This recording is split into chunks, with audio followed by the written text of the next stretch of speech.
అధ్యక్ష గత ప్రభుత్వం అధ్యక్ష 19/8/2019 GOMS 367 ద్వారా అధ్యక్ష నవరత్నాలు పేదలందరికీ ఇల్లు అని చెప్పి ఒక పథకం ఇచ్చింది అధ్యక్ష పేదోడి పేరుతో అధ్యక్ష తమ పట్టులు నింపుకునే విధంగా ఈ అన్ని కార్యక్రమాలు చేశారు తప్ప ఎక్కడ కూడా క్షేత్రస్థాయిలో పేదవాడు లబ్ధి పొందలేదు అధ్యక్ష. ఎందుకంటే అధ్యక్ష గ్రామీణ ప్రాంతంలో 1.5 సెంటు, పట్టణాల్లో 1 సెంటు ఇస్తా అని చెప్పేసి వాళ్ళు చెప్పారు అధ్యక్ష.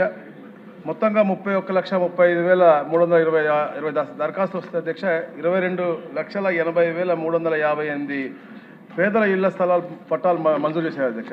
కాకపోతే అధ్యక్ష దాంట్లో కేవలం 15 లక్షలు మాత్రమే, దాదాపుగా 15 లక్షలు మాత్రమే కన్వేన్స్ డీడ్ తీసుకున్నారు అధ్యక్ష. అంటే మిగతా 7 లక్షల పై చిలుకు అధ్యక్ష కేవలం వాళ్ళ అనువాయులకి, వాళ్ళ బంధువులకి, వాళ్ళ మిత్రులకి ఇచ్చుకున్నారు తప్ప అని అర్థమవుతుంది అధ్యక్ష అక్కడ.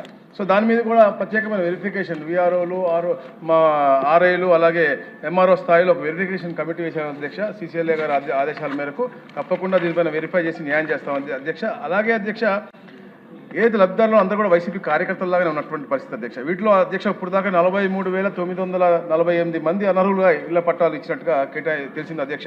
మరో 1,11,000 ఇప్పుడు పరిశీలనలో ఉన్నాయి అధ్యక్ష. తప్పకుండా వీటిని ఏదైతే అనర్హులకు ఇచ్చారు అధ్యక్ష రిజిస్ట్రేషన్ చట్టం 1908 ప్రకారంగా అధ్యక్ష వాటి కన్వీనియన్స్ డీడ్లని మేము రద్దు చేస్తాం అధ్యక్ష.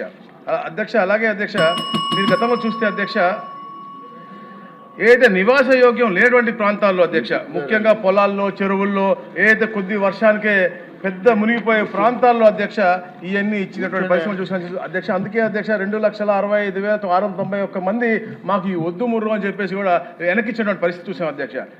అందులో ముఖ్యంగా అధ్యక్ష దాదాపుగా 10,700 లేఅవుట్లు వేస్తే అధ్యక్ష సగానికంటే తక్కువ ప్లాట్లు మాత్రమే కేటాయించబడినాయి అధ్యక్ష. దీంట్లో ముఖ్యంగా సభ్యులు చెప్పినట్టుగా, వెంకటరాజు గారు చెప్పినట్టుగా అధ్యక్ష 10,414 కోట్ల రూపాయలు కేటాయిస్తే దాంట్లో దాదాపుగా 6 నుంచి 7,000 కోట్ల స్కామ్ జరిగిందంటే అధ్యక్ష వాళ్ళు పేదవాళ్ళ పట్ల ఎలాంటి బిహేవియర్ చూడండి అధ్యక్ష. ఎందుకంటే అదే ముందుగానే అక్కడ గ్రహించుకుని ఇక్కడ తీసుకుందామని గ్రహించి అక్కడ నాయకులు దాన్ని పేదలకు లాక్కుని 2 రెట్లు 3 రెట్లు గవర్నమెంట్కి అమ్మినట్టు పరిస్థితి అధ్యక్ష. మనం ఈ జిల్లాలో చాలా చూసాం అధ్యక్ష. పేపర్ తెరిస్తే మనకి ఈ గుంటూరు జిల్లాలో కూడా మనకి చాలా స్కాములు మనం బయటకు వచ్చినాయి అధ్యక్ష.